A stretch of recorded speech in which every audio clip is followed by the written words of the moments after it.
Now, the causes of the Peloponnesian War were in general what I have described, as Ephorus has recorded them. And when the leading states had become embroiled in war in this fashion, the Lacedaemonians, sitting in council with the Peloponnesians, voted to make war upon the Athenians, and dispatching ambassadors to the king of the Persians, urged him to ally himself with them, while they also treated by means of ambassadors with their allies in Sicily and Italy, and persuaded them to come to their aid with 200 triremes. And for their own part, they, together with the Peloponnesians, got ready their land forces, made all other preparations for the war, and were the first to commence the conflict. For in Boeotia, the city of the Plataeans was an independent state and had an alliance with the Athenian.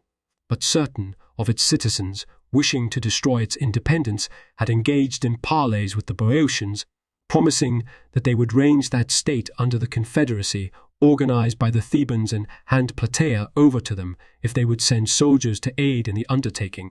Consequently, when the Boeotians dispatched by night 300 picked soldiers, the traitors got them inside the walls and made them masters of the city. The Plataeans, wishing to maintain their alliance with the Athenians, since at first they assumed that the Thebans were present in full force, began negotiations with the captors of the city and urged them to agree to a truce. But as the night wore on, and they perceived that the Thebans were few in number, they rallied en masse and began putting up a vigorous struggle for their freedom. The fighting took place in the streets, and at first the Thebans held the upper hand because of their valor, and were slaying many of their opponents.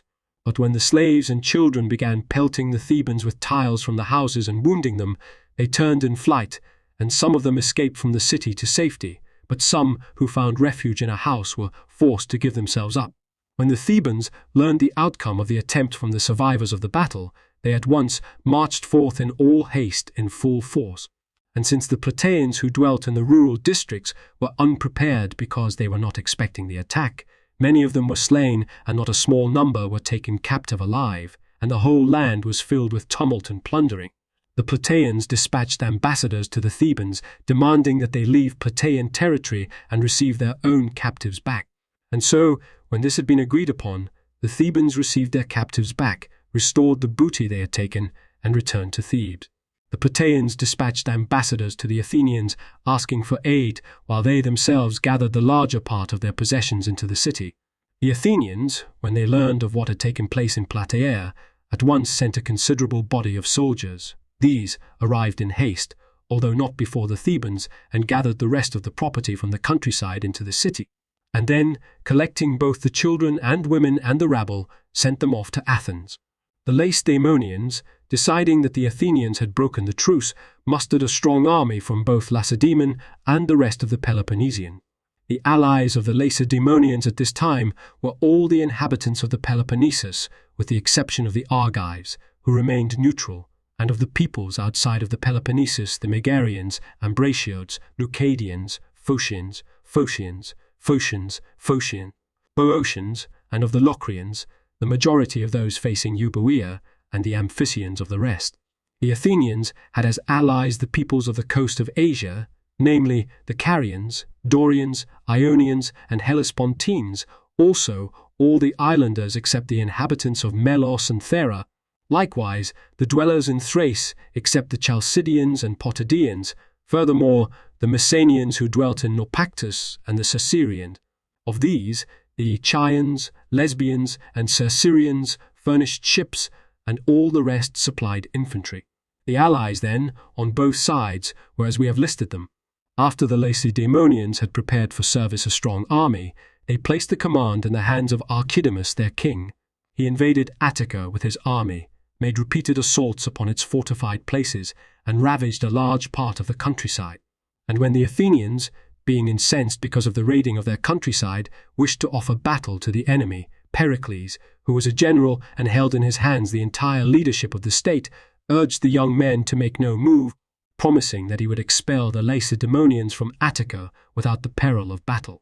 Whereupon, fitting out 100 triremes, and putting on them a strong force of men, he appointed Carcinus general over them together with certain others, and sent them against the Peloponnesus. This force, by ravaging a large extent of the Peloponnesian territory along the sea and capturing some fortresses, struck terror into the Lacedaemonians. Consequently, They speedily recalled their army from Attica and thus provided a large measure of safety to the Peloponnesians. In this manner, Athens was delivered from the enemy, and Pericles received approbation among his fellow citizens as having the ability to perform the duties of a general and to fight it out with the Lacedaemonians. When Apollodorus was archon in Athens, the Romans elected as consuls Marcus Geganius and Lucius Sergius.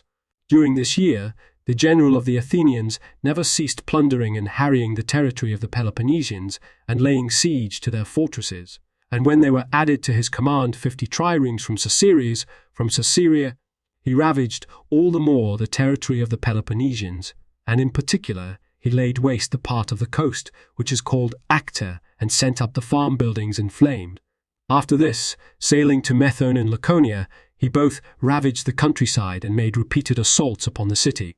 There Brasidas the Spartan, who was still a youth in years but already distinguished for his strength and courage, seeing that Methone was in danger of capture by assault, took some Spartans, and boldly breaking through the hostile forces, which were scattered, he slew many of them and got into the stronghold. In the siege which followed, Brasidas fought so brilliantly that the Athenians found themselves unable to take the stronghold and withdrew to their ships, and Brasidas, who had saved Methone by his individual bravery and valor, received the approbation of the Spartans. And because of this hardihood of his, Brasidas, having become inordinately proud, on many subsequent occasions fought recklessly and won for himself a great reputation for valor. And the Athenians, sailing around to Elis, ravaged the countryside and laid siege to Thayer, a stronghold of the Eleans. The Eleans who came out to its defense they defeated in battle, slaying many of their opponents, and took Thayer by storm. But after this, when the Eleans in mass offered them battle, the Athenians were driven back to their ships, whereupon they sailed off to Cephallenia, where they brought the inhabitants of that island into their alliance, and then voyaged back to Athens.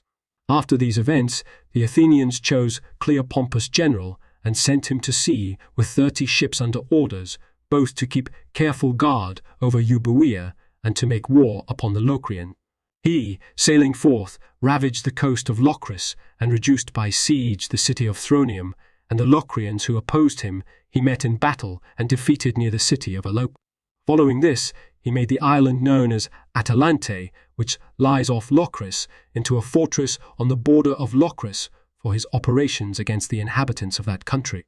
Also, the Athenians, accusing the Aeginetans of having collaborated with the Lacedaemonians, expelled them from their state, and sending colonists there from their own citizens, they portioned out to them in allotments both the city of Aegina and its territory. To the Aeginetan refugees, the Lacedaemonians gave Thayer, as it is called, to dwell in, because the Athenians had also once given Naupactus as a home for the people whom they had driven out of Messene. The Athenians also dispatched Pericles with an army to make war upon the Megarians. He plundered their territory, laid waste their possessions, and returned to Athens with much booty. The Lacedaemonians, together with the Peloponnesians and their other allies, invaded Attica for a second time. In their advance through the country, they chopped down orchards and burned the farm buildings, and they laid waste almost the entire land with the exception of the region known as the Tetrapropolis. This area they spared because their ancestors had once dwelt there and had gone forth from it as their base on the occasion when they had defeated Eurystheus. For they considered it only fair that the benefactors of their ancestors should in turn receive from their descendants the corresponding benefaction. As for the Athenians, they could not venture to meet them in a pitched battle, and being confined as they were within the walls, found themselves involved in an emergency caused by a plague. For since a vast multitude of people of every description had streamed together into the city, there was good reason for their falling victim to diseases as they did, because of the cramped quarters, breathing air which had become polluted. Consequently, since they were unable to expel the enemy from their territory, they again dispatched many ships against the Peloponnesus, appointing Pericles general. He ravaged a large part of the territory bordering on the sea, plundered some cities, and brought it about that the Lacedaemonians withdrew from Attica. After this, the Athenians, now that the trees of their countryside had been cut down and the plague was carrying off great numbers, were plunged into despondency and became angry with Pericles, considering him to have been responsible for their being at war. Consequently, they removed him from the generalship and on the strength of some petty grounds for accusation, they imposed a fine upon him of 80 talents. After this, they dispatched embassies to the Lacedaemonians and asked that the war be brought to an end. But when not a man paid any attention to them, they were forced to elect Pericles general again. These, then, were the events of this year. When Epaminondas was archon in Athens, the Romans elected as consuls Lucius Papirius and Aulus Cornelius Macarinus. This year, in Athens, Pericles the general died, a man who, not only in birth and wealth, but also in eloquence and skill as a general, far surpassed his fellow citizen. Since the people of Athens desired for the glory of it to take Potidaea by storm, they sent Hagnon there as general with the army which Pericles had formerly commanded. He put in at Potidaea with a whole expedition and made all his preparations for the siege. For he had made ready every kind of engine used in sieges, a multitude of arms and missiles, and an abundance of grain, sufficient for the entire army. Hagnon spent much time making continuous assaults every day, but without the power to take the city. For on the one side the besieged, spurred on by their fear of capture, were putting up a sturdy resistance and, confiding in the superior height of the walls, held the advantage over the Athenians attacking from the harbour, whereas the besiegers were dying in large numbers from the plague, and despondency prevailed throughout the army. Hagnon, knowing that the Athenians had spent more than 1,000 talents on the siege, and were angry with the Potidaeans because they were the first to go over to the Lacedaemonians, was afraid to raise the siege. Consequently, he felt compelled to continue it and to compel the soldiers, beyond their strength, to force the issue against the city. But since many Athens citizens were being slain in the assaults and by the ravages of the plague, he left a part of his army to maintain the siege and sailed back to Athens, having lost more than 1,000 of his soldiers. After Hagnon had withdrawn, the Potidaeans, since their grain supply was entirely exhausted and the people in the city were disheartened, sent heralds to the besiegers to discuss terms of capitulation. These were received eagerly, and an agreement to cessation of hostilities was reached on the following terms. All the Potidaeans should depart from the city, taking nothing with them, with the exception that men could have one garment and women two. When this truce had been agreed upon, all the Potidaeans, together with their wives and children, left their native land in accordance with the terms of the compact, and went to the Chalcidians in Thrace, among whom they made their home. And the Athenians sent out as many as 1,000 of their citizens to Potidaea as colonists and portioned out to them in allotments both the city and its territory. The Athenians elected Phormio general and sent him to sea with 20 triremes. He sailed around the Peloponnesus and put in at Naupactus, and by gaining the mastery of the Chrysaean Gulf, prevented the Lacedaemonians from sailing in those parts. And the Lacedaemonians sent out a strong army under Archidamus their king, who marched into Boeotia and took up positions before Plataea. Under the threat of ravaging the territory of the Plataeans, he called upon them to revolt from the Athenians, and when they paid no attention to him, he plundered their territory and laid waste their possessions everywhere. After this, he threw a wall about the city, in the hope that he could force the Plataeans to capitulate because of lack of the necessities of life. At the same time, the Lacedaemonians continued bringing up engines with which they kept shattering the walls and making assaults without interruption. But when they found themselves unable to take the city through their assaults, they left an adequate guard before it and returned to the Peloponnesus. The Athenians appointed Xenophon and Phonomachus generals and sent them to Thrace with 1,000 soldiers. When this force arrived at Spartolus in the territory of Bottis, it laid waste the land and cut the grain in the first growth. But the Olynthians came to the aid of the Bottiaeans and defeated them in battle, and there were slain of the Athenians both the generals and the larger part of the soldiers. And while this was taking place, the Lacedaemonians, yielding to the request of the Ambraciots, made a campaign against Acarnania. Their leader was Cnemus, and he had 1,000 foot soldiers and a few ships. To these he added a considerable number of soldiers from their allies and entered Acarnania, pitching his camp near the city known as Stratus. But the Acarnanians gathered their forces and, laying an ambush, slew many of the enemy, and they forced Cnemus to withdraw his army to the city called Oeniadae. During the same time, Phormio, the Athenian general, with 20 triremes, fell in with 47 Lacedaemonian warships, and engaging them in battle, he sank the flagship of the enemy and put many of the rest of the ships out of action, capturing 12 together with their crews and pursuing the remaining as far as the land. The Lacedaemonians, after having suffered defeat contrary to their expectations, fled for safety with the ships which were left them to Patrae in Achaia. This sea battle took place off Rhium, as it is called. The Athenians set up a trophy, dedicated a ship to Poseidon at the strait, and then sailed off to the city of Naupactus, which was in their alliance. The Lacedaemonians sent other ships to Patrae. These ships joined to themselves the triremes which had survived the battle and assembled at Rhium, and also the land force of the Peloponnesians met them at the same place and pitched camp near the fleet.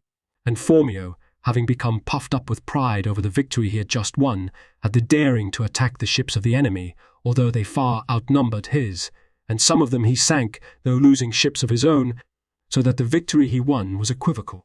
After this, when the Athenians had dispatched 20 triremes, the Lacedaemonians sailed off in fear to Corinth, not daring to offer battle. These, then, were the events of this year. When Diotimus was archon in Athens, the Romans elected as consuls Gaius, Julius, and Proculus Virginius Tricostus, and the Eleans celebrated the 88th Olympiad, that in which Symmachus of Messene in Sicily won the Stadion. In this year, Cnemus, the Lacedaemonian admiral, who was inactive in Corinth, decided to seize the Peres. He had received information that no ships in the harbour had been put into the water for duty, and no soldiers had been detailed to guard the port, for the Athenians, as he learned, had become negligent about guarding it because they by no means expected any enemy would have the audacity to seize the place. Consequently, Cnemus, launching 40 triremes, which had been hauled up on the beach at Megara, sailed by night to Salamis, and falling unexpectedly on the fortress on Salamis called Bodorium, he towed away 3 ships and overran the entire island. When the Salaminians signalled by beacon fires to the inhabitants of Attica, the Athenians, thinking that the Piraeus had been seized, quickly rushed forth in great confusion to its succour, but when they learned what had taken place, they quickly manned a considerable number of warships and sailed to Salamis. The Peloponnesians, having been disappointed in their main design, sailed away from Salamis and returned home. And the Athenians, after the retreat of the enemy, in the case of Salamis, gave it a more vigilant guard and left on it a considerable garrison, and the Piraeus they strengthened here and there with booms and adequate guards. In the same period, Sitalces, the king of the Thracians, had succeeded to the kingship of a small land indeed, but nonetheless, by his personal courage and wisdom, he greatly increased his dominion, equitably governing his subjects, playing the part of a brave soldier in battle and of a skillful general, and furthermore giving close attention to his revenues. In the end, he attained to such power that he ruled over more extensive territory than had any who had preceded him on the throne of Thrace. For the coastline of his kingdom began at the territory of the Abderites and stretched as far as the Ister River, and for a man going from the sea to the interior, the distance was so great that a man on foot, travelling light, required 13 days for the journey. Ruling as he did over a territory so extensive, he enjoyed annual revenues of more than 1,000 talents, and when he was waging war in the period we are discussing, he mustered from Thrace more than 120,000 infantry and 50,000 cavalry. But with respect to this war, we must set forth its causes in order that the discussion of it may be clear to our readers. Now, Sitalces, since he had entered into a treaty of friendship with the Athenians, agreed to support them in their war in Thrace, and consequently, since he desired, with the help of the Athenians, to subdue the Chalcidians, he made ready a very considerable army. And since he was at the same time on bad terms with Perdiccas, the king of the Macedonians, he decided to bring back Amyntas, the son of Philip, and place him upon the Macedonian throne. It was for these 2 reasons, therefore, as we have described them, that he was forced to raise an imposing army. When all his preparations for the campaign had been made, he led forth the whole army, marched through Thrace, and invaded Macedonia. The Macedonians, dismayed at the great size of the army, did not dare face him in battle, but they removed both the grain and all the property they could into their most powerful strongholds, in which they remained inactive.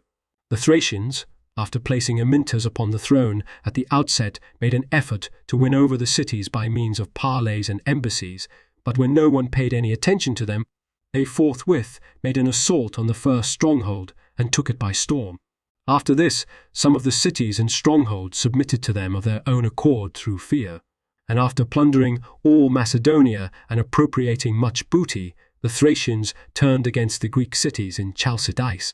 While Sitalces was engaged in these operations, the Thessalians, Achaeans, Magnesians, and all the other Greeks dwelling between Macedonia and Thermopylae took counsel together and united in raising a considerable army, for they were apprehensive lest the Thracians with all their myriads of soldiers should invade their territory, and they themselves should be in peril of losing their native land.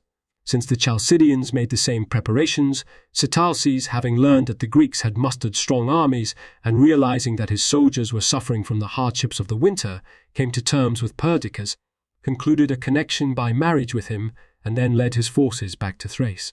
While these events were taking place, the Lacedaemonians, accompanied by their allies of the Peloponnesus, invaded Attica under the command of Archidamus their king, destroyed the grain, which was in its first growth, ravaged the countryside, and then returned home. The Athenians, since they did not dare meet the invaders in the field and were distressed because of the plague and the lack of provisions, had only bleak hopes for the future. These, then, were the events of this year. When Eucleides was archon in Athens, the Romans elected in place of consuls 3 military tribunes, Marcus Manius, Quintus Sulpicius Praetextatus, and Servius Cornelius Cossus. This year, in Sicily, the Leontines, who were colonists from Chalcis but also kinsmen of the Athenians, were attacked, as it happened, by the Syracusans, and being hard-pressed in the war and in danger of having their city taken by storm because of the superior power of the Syracusans, they dispatched ambassadors to Athens, asking the Athenian people to send them immediate aid and save their city from the perils threatening it. The leader of the embassy was Gorgias the rhetorician, who in eloquence far surpassed all his contemporary. He was the first man to devise rules of rhetoric, and so far excelled all other men in the instruction offered by sophists that he received from his pupils a fee of 100 minas. Now, when Gorgias had arrived in Athens and been introduced to the people in assembly, he discoursed to them upon the subject of the alliance, and by the novelty of his speech he filled the Athenians, who are by nature clever and fond of dialectic, with wonder, for he was the first to use the rather unusual and carefully devised structures of space, such as antithesis sentences with equal members or balanced clauses or similar endings and the like, all of which at that time was enthusiastically received because the advice was exotic, but is now looked upon as labored and to be ridiculed when employed too frequently and tedious. In the end, he won the Athenians over to an alliance with the Leontines, and after having been admired in Athens for his rhetorical skill, he made his return to Leontini. For some time past the Athenians had been covetous of Sicily because of the fertility of its land, and so at the moment, gladly accepting the proposals of Gorgias, they voted to send an allied force to the Leontines, offering as their excuse the need and request of their kinsmen, whereas in fact they were eager to get possession of the island. And indeed, not many years previously, when the Corinthians and Circassians were at war with one another, and both were bent upon getting the Athenians allies, the popular assembly chose the alliance with the Circassians for the reason that Circera was advantageously situated on the sea route to Sicily. For, speaking generally, the Athenians, having won the supremacy of the sea and accomplished great deeds, not only enjoyed the aid of many allies and possessed powerful armaments, but also had taken over a great sum of ready money, since they had transferred from Delos to Athens the funds of the confederacy of the Greeks, which amounted to more than 10,000 talents. They also enjoyed the services of great commanders who had stood the test of actual leadership, and by means of all these assets, it was their hope not only to defeat the Lacedaemonians, but also, after they had won the supremacy over all Greece, to lay hands on Sicily. These, then, were the reasons why the Athenians voted to give aid to the Leontines, and they sent 20 ships to Sicily, and his generals Laches and Charoades. These sailed to Rhegium, where they added to their force 20 ships from the Rhegians and the other Chalcidian colonists. Making Rhegium their base, they first of all overran the islands of the Lipareans because they were allies of the Syracusans, and after this they sailed to Locri, where they captured 5 ships of the Locrians, and then laid siege to the stronghold of Mylae.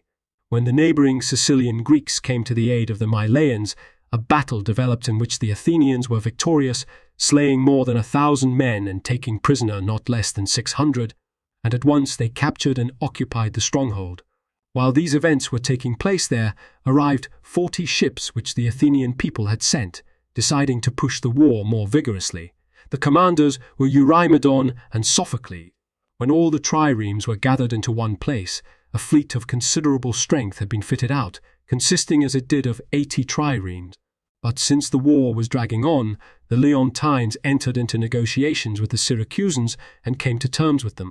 Consequently, the Athenian triremes sailed back home, and the Syracusans, granting the Leontines the right of citizenship, made them all Syracusans and their city a stronghold of the Syracusans.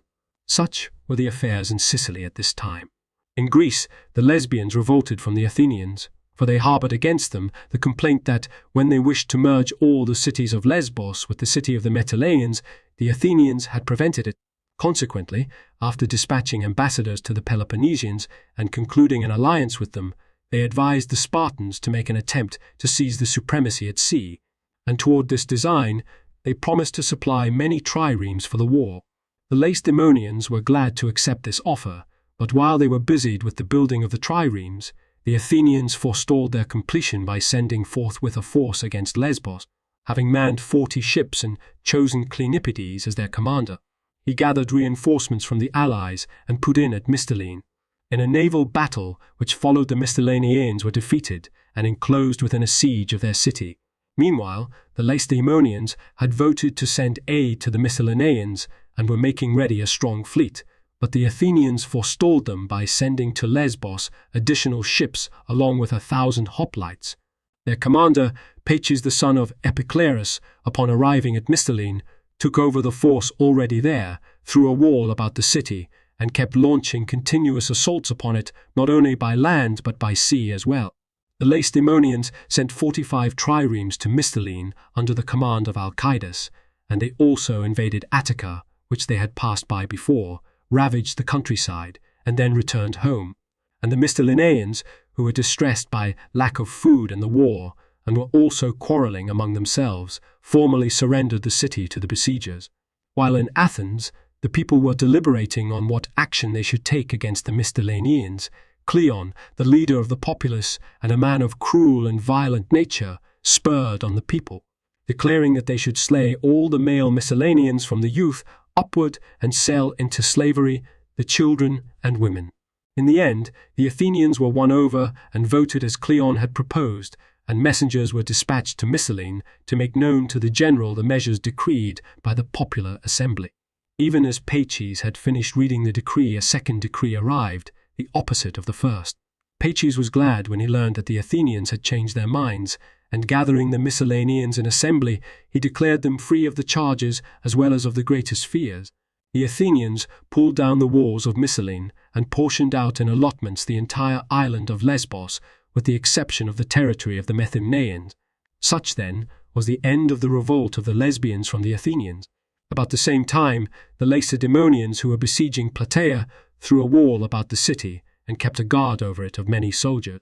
And as the siege dragged on and the Athenians still sent them no help, the besieged not only were suffering from lack of food, but had also lost many of their fellow citizens in the assaults. While they were thus at a loss and were conferring together how they could be saved, the majority were of the opinion that they should make no move, but the rest, some 200 in number, decided to force a passage through the guards by night and make their way to Athens. And so, on a moonless night for which they had waited, they persuaded the rest of the Plataeans to make an assault upon one side of the encircling wall. They themselves then made ready ladders, and when the enemy rushed to defend the opposite parts of the walls, they managed by means of the ladders to get up on the wall, and after slaying the guards, they made their escape to Athens. The next day, the Lacedaemonians, provoked at the flight of the men who had got away from the city, made an assault upon the city of the Plataeans and strained every nerve to subdue the besieged by storm. And the Plataeans in dismay sent envoys to the enemy and surrendered to them both themselves and the city.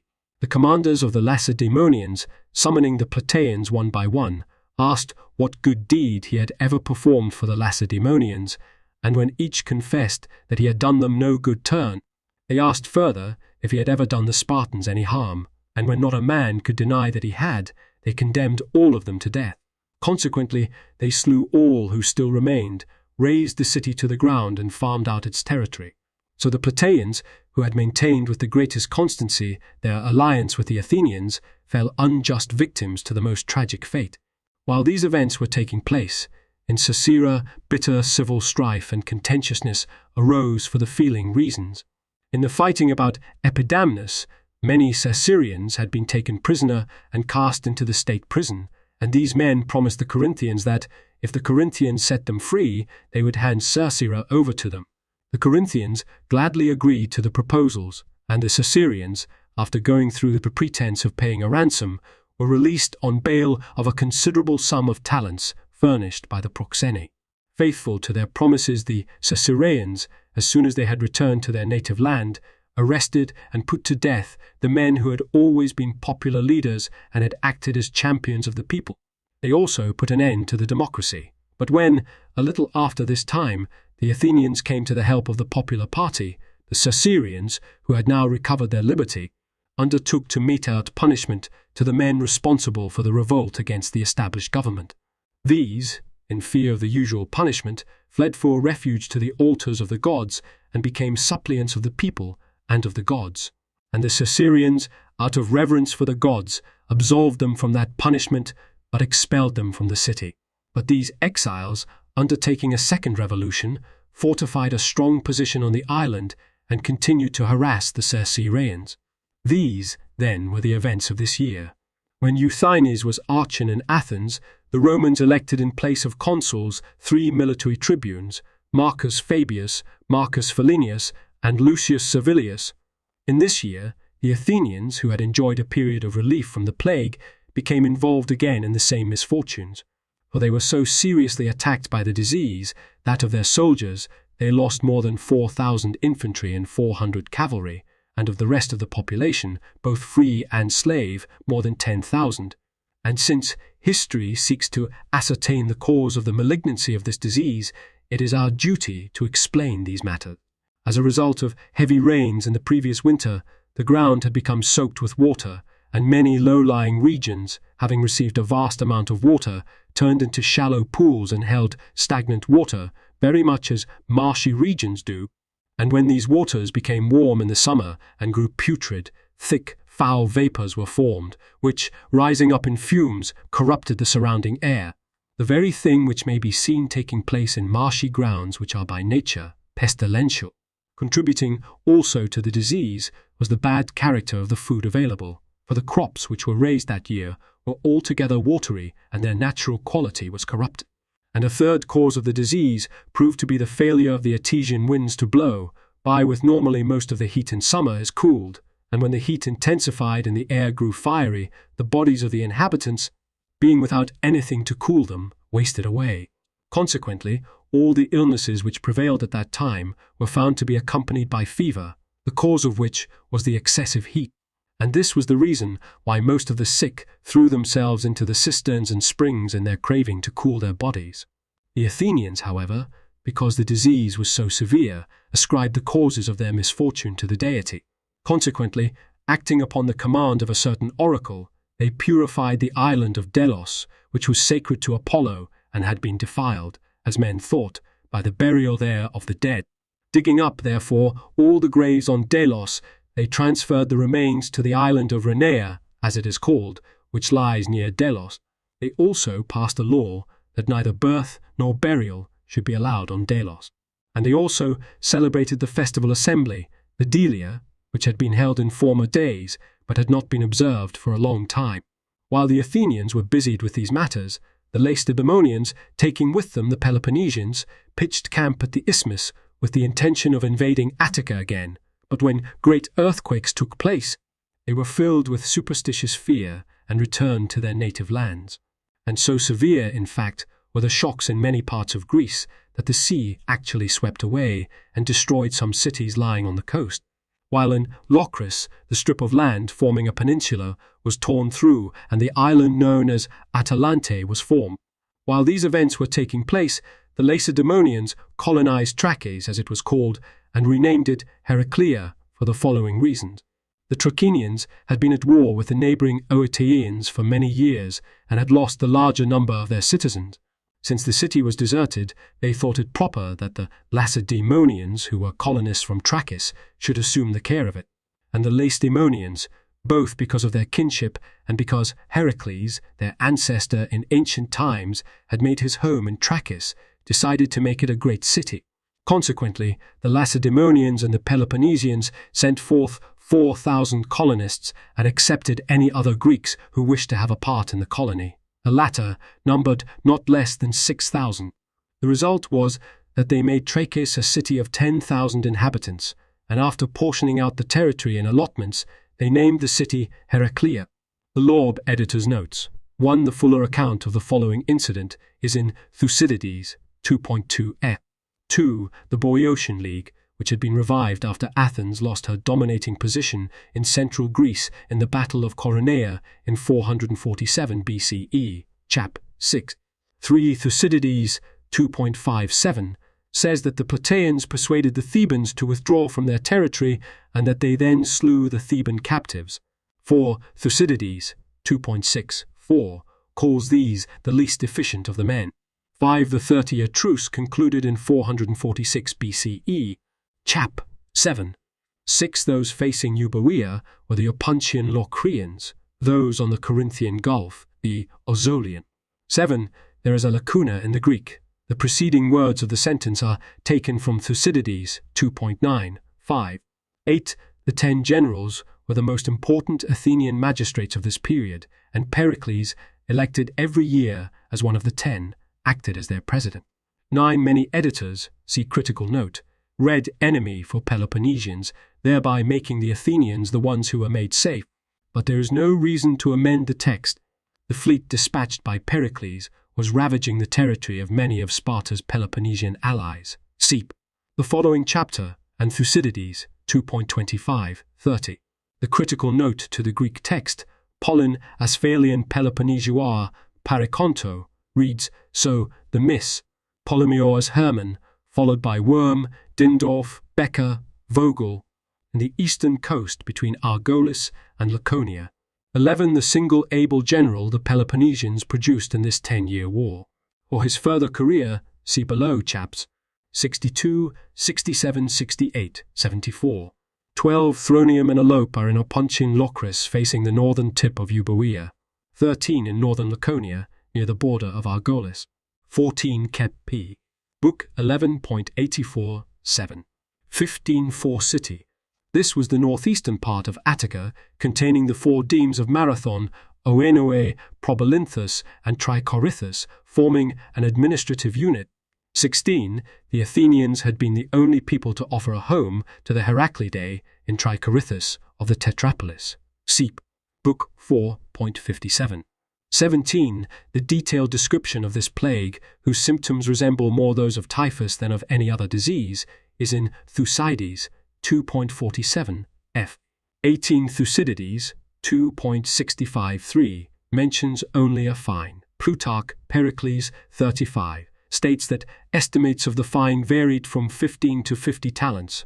According to Plato, Gorg 516a, the charge was embezzlement.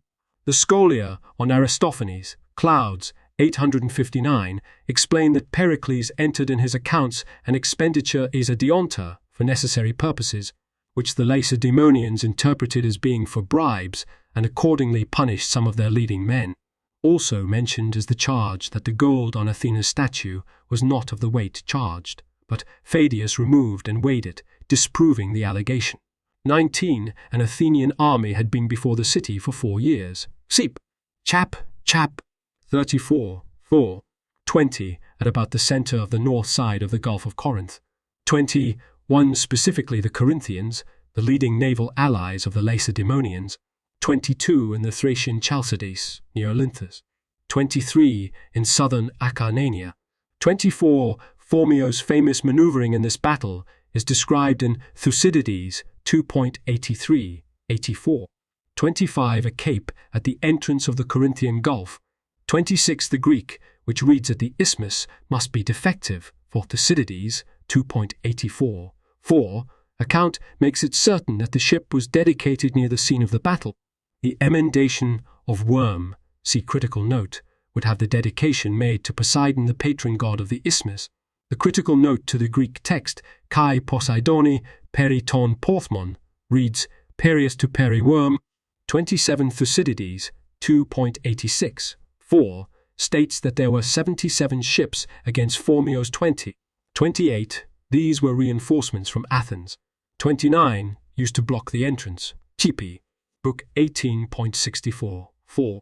30, Abdera was on the Nestus River facing the Aegean Sea. The Ister is the Danube. 31, in 431 BC. The war, described below, opened 2 years later.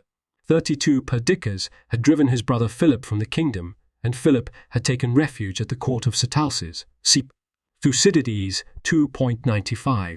33, Seuths, a nephew of Sitalces and his successor on the throne, married Stratonice, Perdiccas' sister, Thucydides, 2.116. 34, some $1,800, £360 sterling. 35, CP. Chap. 33, Free. 36, the Confederacy of Delos. 37, the group of small volcanic islands west of the toe of Italy. CP. Book 5.7. 38, Epizyphirian Locris on the east shore of the toe of Italy.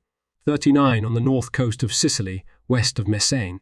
40, by this union of the island Sunoikismos, the separate governments of the different cities would have been dissolved and the inhabitants would all have become citizens of Mytilene, the capital and seat of rule, just as, traditionally, under Theseus, the governments of the several cities of Attica were put down and Athens became the city-state of the entire area.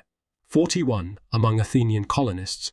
Thucydides, 3.52, states that the lesbians arranged to work the allotments as renters, paying the colonists a fixed rental. 42, key p. Chap. 31.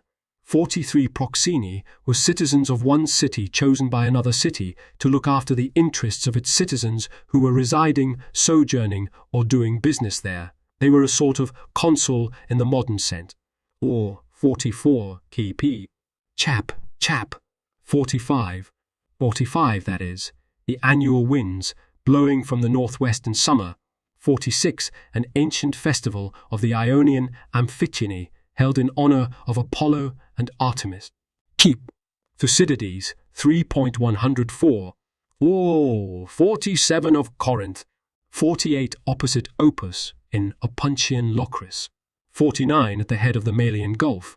The previous next to images with borders lead to more information. The thicker the border, the more information. Details here. Thanks to John Alendering of Livius for sharing in the labor of proofreading the web transcription of this book. Up to Diodorus Classical Texts, Lacus Curtius Home.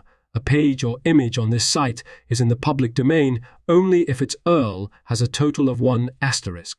If the URL has 2 asterisks, the item is copyright someone else and used by permission or fair use. If the URL has none, the item is C. Bill Thayer.